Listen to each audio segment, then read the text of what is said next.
My name is Sylvia Okonkwo, and I was 38 years old the morning my brother called to tell me that our father's house had been signed over to him. Not to both of us. To him. I had been paying the mortgage on that house for 11 years. My brother didn't know that. Or at least, that's what he told me later, that he didn't know. What I know is that my parents had accepted the payments every single month for 11 years without once mentioning my name when they talked about what would happen to the house. "You owe us this," my mother had said to me years earlier when I first started sending the money. "It's the least you can do after everything we gave you." I didn't argue. I set up the bank transfer and I went back to work. Here's the thing nobody in my family had thought to check, and I only knew to look because of a conversation I'd had with a property attorney 3 years before any of this came to a head. There was a document that had my name on it. Not a will, not a promise. Something filed. Something that existed in a county record regardless of what my parents had decided to do with the house. A title officer found it. In a room full of people, she opened the transfer file, looked at her screen, and stopped. What happened in that room is what this story is about. I grew up in a household that sorted its children by usefulness. Not consciously, I don't think. Not with any stated intention. But by the time I was old enough to notice the pattern, it had been running long enough that it felt like weather, just the way things were, not something anyone had decided. My two brothers, Clement and Felix, were the ones my parents talked about at the dinner table. Clement was the eldest, 5 years older than me, and he carried that position the way some people carry a title, not because he'd earned anything particular, but because the order of birth had conferred it and nobody had seen reason to revise the arrangement. Felix was 2 years younger than me, cheerful and careless in the way that middle children sometimes are when they've correctly assessed that the pressure is flowing in other directions. I was the daughter. The middle child by gender if not by birth order. The one who, in my family's particular accounting, occupied a category that was useful precisely because it expected nothing in return. My parents were Nigerian immigrants who had come to the United States in the early 1980s and settled in Columbus, Ohio, where my father found work as a machinist and my mother took on administrative work at a medical office. They had built a life in Columbus with the particular intensity of people who understand that what they have was not handed to them. They saved carefully, bought a house in a modest neighborhood on the east side of the city when I was about 3, and maintained it with the same seriousness they brought to everything else. The house was not grand. It was a 3-bedroom on a quiet street with a covered porch and a backyard that my father kept in good order, and a kitchen where my mother had spent 30 years making food that people drove across the city to eat. It was their anchor. The thing that proved the life they'd built was real. My father, Emmanuel Okonkwo, was a deliberate man. Not warm in the way that fills a room, but steady, present in the way that matters more over time. He went to work. He came home. He fixed things that broke, paid bills on the day they arrived, and held strong opinions about the correct way to do everything from parallel parking to the filing of tax documents. He had opinions about the future, too. He had always been clear, in the family's general understanding, that the house would go to Clement. Not because Clement had done anything to earn it. Clement had moved to Atlanta in his mid-20s and called on birthdays and major holidays, but because that was the order of things in my father's understanding of how families worked. The eldest son inherited. It was not a rule he had examined. It was simply the shape of the world as he had learned it. I had known this since I was a teenager. I had filed it the way you file things you can't change. Not forgotten, not accepted, just set aside in a part of your mind where you keep the things you've decided not to spend energy on. What changed was the money. I graduated from Ohio State with a degree in accounting and took a job at a mid-sized firm in Columbus doing corporate tax work. I was good at it in the specific way that people who grew up balancing their family's emotional accounts tend to be good at financial ones. I understood systems, I understood where things leaked, and I had a high tolerance for detailed work that other people found tedious. By my late 20s, I was making a salary that was comfortable without being extravagant, and I had built a small savings cushion and was working toward eventually buying my own place. Then my father's knees gave out. It happened gradually, and then completely, the way those things do. He'd had bad knees for years, machinist knees, years of standing on concrete floors, and by the time he was in his early 60s, the pain had gotten to the point where he needed surgery on both of them and a long recovery period that kept him out of work. He was not a man who talked about financial stress directly. What he did instead was go quiet in a particular way, and my mother compensated by going louder. She took on extra administrative shifts. She managed things visibly and with a controlled urgency that told me, without anyone saying so, that the mortgage payment was becoming a problem. I ran the numbers. I looked at their income against their fixed expenses, and I saw a gap that was going to become a crisis within about 4 months if nothing changed. I called my mother on a Sunday evening and told her I wanted to help with the mortgage while my father recovered. I said it simply. I had the money. I could cover it for a few months. It would take the pressure off. My mother said, "You owe us this. It's the least you can do after everything we gave you. Not thank you. Not we couldn't ask you to do this. You owe us this." I remember the feeling that settled over me when she said it. Not quite hurt, not quite surprised, something more like recognition. Like a thing I had suspected being confirmed so plainly that it almost didn't sting. I had been the useful child for so long that my usefulness had become a debt rather than a gift. That was the transaction as my mother understood it. I said okay. I set up the bank transfer. The first payment went through the following week. A few months became a year. My father recovered but didn't go back to full-time work. He took on part-time contracting, which brought in some income but not enough to cover the mortgage on its own. I kept paying. I told myself I'd reassess when the situation stabilized, and the situation never quite stabilized, and the months accumulated into years the way they do when you're paying attention to other things. By the time my father died, I had been paying the mortgage on that house for 11 years. Not every cent of every payment. There were periods when my parents covered part of it, and one year when Felix had made a few contributions before stopping without explanation, but the majority, month after month, for 11 years, had come out of my account. My brothers did not know the full extent of this. I knew Felix didn't know because he would have mentioned it. Felix was not a person who sat on information that might be useful to him. I believed for most of those 11 years that Clement didn't know either. What I learned later, I'm getting ahead of myself, but I want to be precise, was that my mother had told Clement at some point in the last 2 or 3 years of my father's life that I had helped out some with the bills. She had framed it as occasional assistance, not 11 years of primary mortgage payments. Clement had therefore proceeded with the assumption that the house was his, as it had always been understood to be, without understanding what that assumption was built on. That is not the same as innocence. But it is also not the same as deliberate cruelty. I've spent time with that distinction, and I'm not going to collapse it. The thing I need to tell you about before the family meeting is the conversation I had with a property attorney named Helen Voss. Helen worked at a small firm in Columbus that handled residential property matters, and I had found her 3 years before my father died when I was doing my own estate planning. I was in my mid-30s by then, the payments had been going on for nearly 8 years, and I had started thinking more concretely about what my financial future looked like and whether any of what I'd put into my parents' house would ever be accounted for. Helen was the kind of attorney who listened to the whole situation before she said anything, and when I finished she asked a few careful questions. She asked whether my name was anywhere on the mortgage. It was not. I had been making payments against a loan in my parents' names, through a payment arrangement my mother had set up with me directly. She asked whether there was any written agreement about the payments. There was not. They had been bank transfers, regular and documented, but without any accompanying paperwork about their nature or purpose. She was quiet for a moment.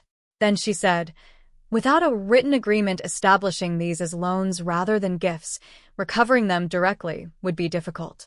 But there's another avenue worth considering, depending on how your parents feel about addressing this properly." She explained an option I had not known existed. If my parents were willing, if, in conversation with their own attorney, they chose to, they could file a deed amendment adding me as a co-owner of the property, reflecting my contribution to the mortgage over time. Not a gift, not a promise. A filed document. It would be a voluntary act on their part, but once filed, it would exist in the county record regardless of what happened afterward. She drafted a letter for me to bring to my parents. A gentle, professional letter explaining the option, noting the payment history, suggesting they discuss it with their own attorney. I brought it to my parents on a Sunday afternoon. My father read it twice. My mother read it once and set it on the table. My father said, without much expression, that he would think about it. 3 weeks later, he called me and told me he had spoken with an attorney, a man named Robert Adissa, who handled estate matters for several families in their church community, and that he had decided to move forward with a deed amendment. He did not explain his reasoning. He did not thank me. He said it the way he said most things, as a fact, settled, not requiring elaboration. Robert Adissa filed the amendment with the Franklin County Recorder's Office on a Wednesday in October, 3 years before my father died. It named me as a co-owner of the property with a 40% interest, reflecting the proportional contribution of my payments against the total mortgage principal over the period documented. My father told no one. Not my mother, as far as I could tell, or if he told her, she chose not to hold on to it. Not Clement. Not Felix. He filed it and said nothing, the way he did everything he had decided. I put the copy of the recorded amendment in a fireproof safe in my apartment and went back to work. The mortgage payments continued. I did not bring the document up again. My father died in March on a Sunday morning at home, which is what he had wanted. He had been declining for about 18 months. The knees had led to reduced mobility, which had led to other complications, and by the end, he was not going far from the house. I had been driving to Columbus most weekends during those 18 months. Not because anyone asked me to, because the situation required it, and I was the one who would do it. Clement had flown in once, for a long weekend, about 4 months before my father died.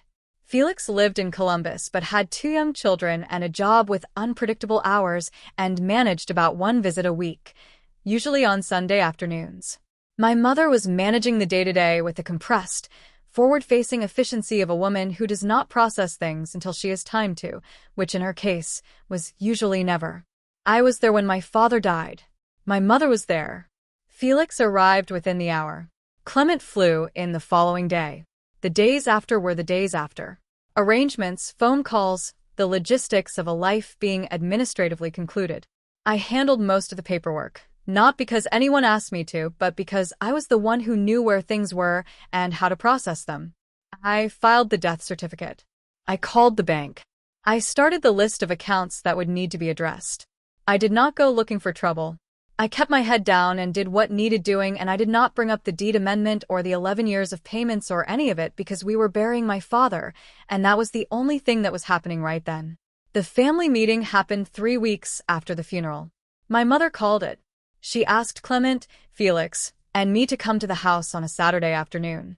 She had Robert Adissa there, the same attorney who had filed the deed amendment, though I would learn only afterward that my mother was apparently not aware of what Robert had filed. She had contacted him in his capacity as the family's general estate attorney, assuming he would handle the transfer of the house to Clement as a straightforward matter. The meeting was in the living room. My mother sat in her usual chair.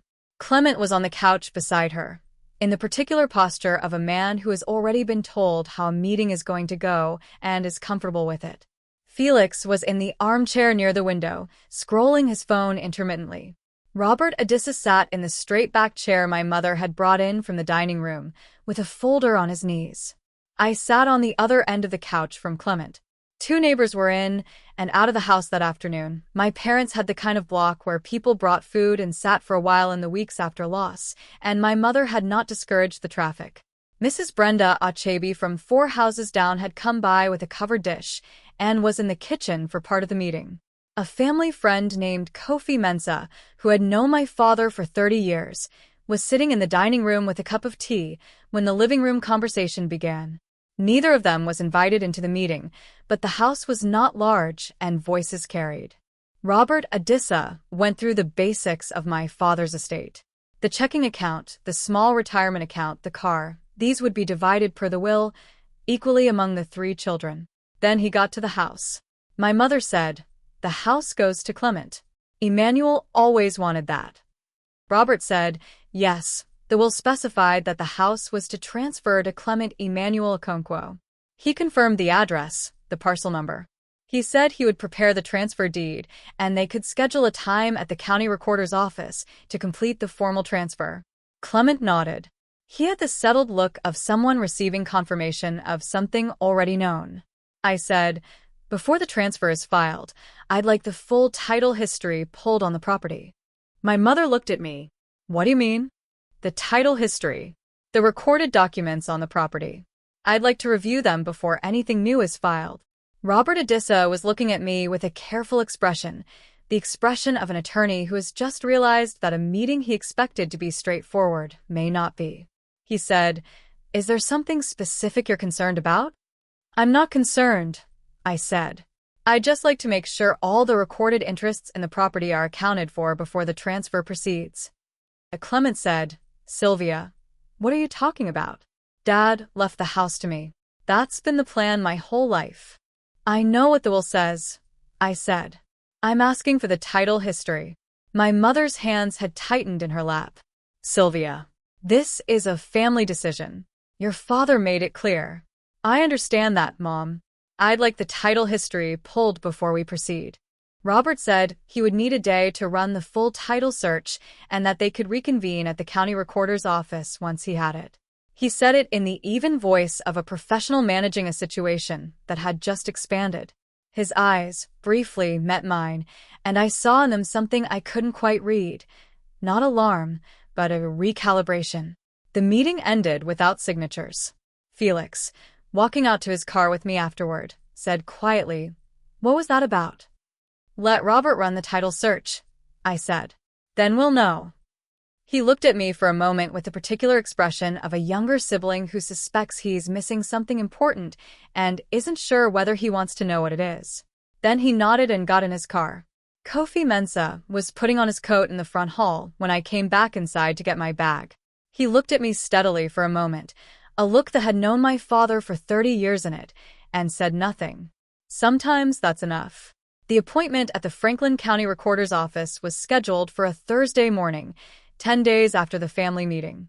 The recorder's office occupied a floor of a government building in downtown Columbus, functional and neutral, the kind of space designed for the transaction of official business without any particular atmosphere.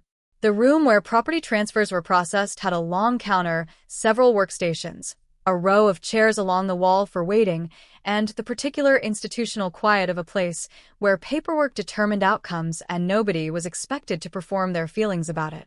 Our appointment was at 9:30. I arrived at 9:15 with a woman named Dana Purcell, a property attorney I had retained the week before specifically for this proceeding. Dana was in her 40s, compact and precise, with the manner of someone who had spent 20 years in rooms exactly like this one and found them entirely comfortable. My mother arrived with Clement and Robert Adissa at 9:28. She was dressed carefully, the way she always dressed for official appointments, church clothes, essentially, because in her framework official proceedings warranted that kind of presentation. Clement was in a button-down, carrying a leather folder. Robert had his briefcase. Felix came in behind them and sat in the row of chairs along the wall rather than at the counter. He had come, he told me the night before, because he wanted to understand what was happening. Not to take sides. Just to understand. The title officer assigned to our transaction was a woman named Patricia Holloway. She was mid-50s, with reading glasses on a cord around her neck and the practiced efficiency of someone who processed property transfers all day and had developed strong opinions about people who weren't prepared. She pulled up the property on her workstation, confirmed the parcel number, reviewed Robert Adissa's prepared transfer deed. My mother and Clement were at the counter. I was standing slightly to the side with Dana. Patricia Holloway reviewed the transfer deed. She confirmed the grantor, my mother, as surviving joint owner, and the grantee, Clement Emmanuel Okonkwo. She pulled up the title history to confirm clean title before proceeding. She read her screen. She stopped. The county government building had the sound of a county government building, distant foot traffic, the hum of a climate system, a phone ringing somewhere down the hall. None of that changed. But at the counter, something changed in the quality of the air. Patricia Holloway looked at her screen. She looked at the transfer deed in her hand. She looked at her screen again, not a quick reread, but a deliberate one, the kind you do when you want to make sure you're seeing what you think you're seeing. Clement said, "Is there a problem?" Patricia Holloway set the transfer deed down on the counter. "Before I can process this transfer," she said, "I need to address a prior recorded document on this property." Patricia Holloway turned to her workstation and printed a single page. She set it on the counter between herself and Robert Adissa. "This is the recorded deed amendment filed with this office 3 years ago," she said.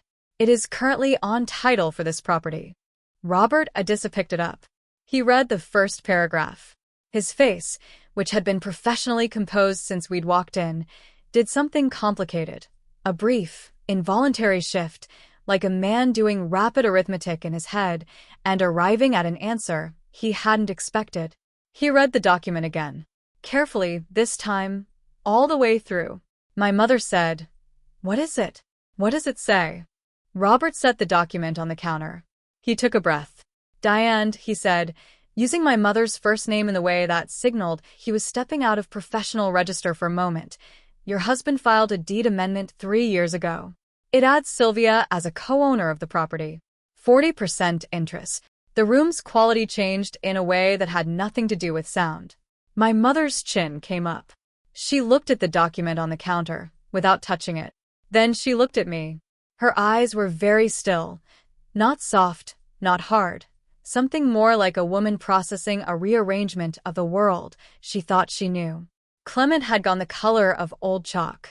He was standing with his leather folder in his hand, and his hand was not moving. He said, very quietly, "Dad did that." "It was filed by Robert Adissa's office," Patricia Holloway said, consulting her screen. "The notary of record," she paused, looked again, "is listed as this office's notary, commissioned at the time of filing."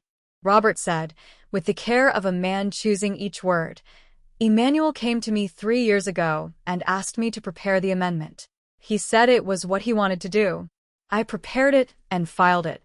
He asked me not to discuss it with anyone until the estate proceeding." My mother's hands, which had been at her sides, went together in front of her. Her knuckles were pale. She said, in a voice I had not heard from her before, quieter than her usual register, stripped of its usual forward momentum, "He never told me." "No," Robert said. "He did not." Dana Purcell, beside me, had not moved or spoken. She didn't need to. The document was on the counter. The county system had it on record. There was nothing for her to argue, because nothing was in dispute. Felix, from the chairs along the wall, had leaned forward with his elbows on his knees. He was looking at the document on the counter with the concentrated attention of a man recalculating something significant. Clement set his leather folder on the counter. He said, to no one in particular, 40%. 40%, Patricia Holloway confirmed. She said it without inflection, the way a person says a thing that is simply true. "So the transfer as drafted," Clement began, "cannot be completed as presented," Patricia said. "The transfer deed as written conveys the full property to a single grantee. It does not account for the existing 40% co-ownership interest. I cannot notarize a transfer that does not accurately reflect the title condition of the property." Clement looked at Robert. Robert looked at the document. He said, "We would need to prepare an amended transfer deed that accounts for Sylvia's recorded interest before any transfer can proceed." Clement said, "And if she doesn't agree to the transfer?" Dana Purcell spoke for the first time since we'd arrived. She said, pleasantly and without heat, "A co-owner's interest cannot be transferred without their consent. That's the nature of a recorded co-ownership interest." The county building hummed. Patricia Holloway waited at her workstation with the patience of a woman who had seen this kind of recalculation before and had no personal investment in how it resolved. My mother was looking at the document on the counter. She reached out and picked it up. She held it with both hands and read it, slowly, the whole thing, her lips moving slightly the way they did when she read something she was trying to hold on to. Then she set it down. She said my name. Just Sylvia. Not a question, not an accusation. Just my name, in the voice of a woman who has found something she wasn't looking for and is still deciding what to do with it. I said, "Dad thought it was the right thing to do." She looked at me for a moment. Something moved across her face that I've thought about many times since then and haven't been able to name precisely. Then she looked away, at the wall behind Patricia Holloway's workstation, at nothing. Robert Adissa collected his documents. He said he would need time to prepare a revised approach and would be in touch with all parties. Patricia Holloway noted the status of the transaction as pending and gave us the relevant reference number. Dana wrote it down. We filed out of the county building into the Columbus morning, all of us, and stood for a moment on the pavement in the particular way of people who have just been in a room where something permanent happened and haven't yet figured out what comes next. I tänkte dada. She said she'd be in touch. She walked to her car. I walked to mine. The first call came from Felix that same afternoon. He didn't ask about the money or the percentage or what I was planning to do. He said, "Did you know he was going to do that?" When he filed it, he told me he was going to do something, I said. I didn't know the details until Robert read the document. A pause. He never said a word to any of us. That was his choice to make. Felix was quiet for a moment. Then, "You've been paying the mortgage this whole time." "Yes." Another pause, longer. "I sent money a few times. Years ago." "I know you did." "It wasn't. I didn't know the full picture." "I know," I said. We were quiet for a moment together. Then Felix said, "What do you want to do about the house?" It was the same question Marcus had asked in the prior story, the same question people ask when they're trying to understand the shape of what comes next, and I gave him the same kind of answer I had given then, the honest one. I want what Dad put in writing. A 40% co-ownership interest in the house I helped pay for. I'm not trying to take the house from Clement. I'm not trying to force a sale. I want my name on the title, which is already there, and I want whatever arrangement we make going forward to reflect that. Felix said he understood. I believed him. Clement did not call that day or the next. He called on the third day, early in the morning before 7, which told me he'd been up for a while with it. His voice was controlled. Clement was always controlled. It was the thing about him that I had grown up admiring and occasionally resenting, depending on the day. He said he'd spoken with an attorney of his own and understood the legal situation. He said he was not going to dispute the recorded document. He said, and this is the part I've turned over more times than any other part of the story, "I want you to know that if I had understood what you were doing all those years, I would have said something. I would have made sure it was handled properly." I held that for a moment. Then I said, "I believe that too." "Does it matter?" he asked. "That I didn't know?" I thought about it honestly. "It matters in terms of what kind of conversation we have going forward," I said. "It doesn't change what the document says." He was quiet. "No," he said. "It doesn't." My mother called 4 days after the recorder's office. By then I had already heard from Dana that Robert Adissa had reached out to discuss a revised arrangement, which told me the family had done the necessary calculating and understood where things stood. My mother's call was not about the house, or not primarily. She called the way she always called, directly, without preamble, and she said, "Your father made that decision. I'm not going to argue with what your father decided." "Okay," I said. "I want you to know," she said, and then she stopped, and the stopping was something I had not heard from her before in quite that way. My mother was not a woman who stopped. She continued, found other routes, kept moving. The stopping lasted about 4 seconds. Then she said, "I want you to know I'm aware of what you did. The years of it." That was all she said about it. No apology, not exactly. But for my mother, who had told me 11 years earlier that I owed it to her, this was something different. I recognized it as the closest thing to acknowledgement that her particular language allowed. I said he knew too. He just needed to get there. She said yes. We talked for a few more minutes about ordinary things, her neighbor's health, a plumbing issue in the kitchen, whether I was coming to Columbus for Easter. We got off the phone. The revised arrangement took about 6 weeks to negotiate. Dana and Robert worked out the terms. The house would remain intact, no forced sale. Clement would take up residence, as had always been planned, and would take on the mortgage payments going forward as his contribution toward eventually buying out my interest if he chose to. I would retain a 40% ownership stake, reflected on the title, with a right of first refusal if the property were ever sold. A formal co-ownership agreement was drawn up, reviewed by both attorneys, and signed by Clement and me at Robert Adissa's office on a Wednesday afternoon. Patricia Holloway processed the updated title documentation at the Franklin County Recorder's office the following week. She confirmed the co-ownership, confirmed both names on the title, stamped, and filed the documents. I drove home to my apartment in Columbus afterward. I ordered takeout. I sat at my kitchen table with a property summary Dana had sent over, reviewed it once, filed it in my own accordion folder, the one I had started keeping, without quite deciding to when my parents had first asked me to help with the mortgage 11 years earlier. It had receipts in it. Bank transfer records. A copy of the deed amendment. The co-ownership agreement. My mother's voice, telling me I owed it to her. My father's silence, doing what it was always going to do.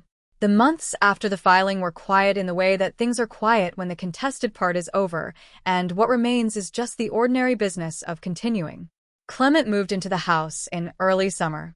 He called me once to ask about the furnace maintenance schedule, which I had in my records because of course I had it in my records, and I sent it to him. We were not close. But we were not speaking. We had found, somewhere in the 6 weeks of negotiation, a working distance that was honest about what it was. Felix came by my apartment for dinner one evening in July with his kids, and we ate, and the children watched something in the other room, and Felix and I sat at my kitchen table and talked for a long time. Not about the house, mostly about our father, about what kind of man he had been, about the things you only understand about a person after they're gone. Felix said at some point that he thought our father had always known I was the one who would figure things out, and that this was probably not entirely a compliment. I said probably not. We both laughed, which was the right thing to do. My mother came to my apartment for dinner the following month. She hadn't been to my apartment in 3 years. There had always been a reason to meet at the house instead, or not to meet at all. She came in and looked around in the way Renata had looked around that apartment in the other story. I mean, the way people look at a space they haven't let themselves see properly before. She complimented the kitchen. She asked about my work. She told me, in passing, that the porch railing at the house needed attention and that Clement wasn't going to notice it until it was a structural problem, which was exactly right, and I told her I'd mention it to him. She didn't say anything more about the mortgage or the document or the 11 years. Neither did I. What had been said was in the county record, and what was in the county record was enough. Before she left, she stood in my hallway and looked at the small framed print I had on the wall by the door, a photograph of a road cutting through a flat Midwestern landscape, which I had bought at a street market years ago and liked for reasons I couldn't fully explain. She looked at it for a moment and said, "Your father liked roads too." Then she put on her coat, and I walked her to her car, and she drove away, and I went inside and washed the dishes. My father was not a man who explained himself. He made decisions, and he implemented them, and he trusted that the implementation was self-explanatory. For most of my life, I found this quality in him difficult: the closed doors, the absence of narration, the way he moved through the world, as though the reasons for things were so obvious they didn't require stating. I spent years translating him, filling in the gaps he left, trying to understand what he meant by what he did. The deed amendment was the most articulate thing he ever said to me. Not in words. In a filed document, in a county record, in a 40% interest that existed regardless of what anyone thought they remembered about how the house was supposed to go. He had seen 11 years of bank transfers and drawn his own conclusion, in his own time, in his own language. I think about what it takes to do that, to see something clearly, to decide it requires correction, and to correct it without announcement. To trust that the record will speak when the time comes. To not need to be in the room when it does. Some people say what they mean. My father wrote it down and filed it, and then he didn't say a word, and then he died, and the document was there waiting when the room needed it. That's a kind of love. Not the kind that fills a room. The kind that holds. That's my story. An accordion folder with 11 years of bank transfer records. A deed amendment filed on a Wednesday in October that nobody mentioned at dinner. And a title officer who stopped and read her screen again and set the transfer deed down on the counter. Here's the question I keep sitting with, and I want to know what you think. My father saw what was happening, made his decision, and filed the document without telling anyone, not me, not my mother, not my brothers. He trusted the paperwork over the conversation. If you were in his position, watching a child carry something quietly for years without recognition, would you have done what he did and stayed silent? Or would you have said something out loud, even knowing the conversation might have torn the family open? Drop your answer in the comments. I genuinely want to know where you'd draw that line. Drop a comment, hit subscribe, and I'll see you in the next one.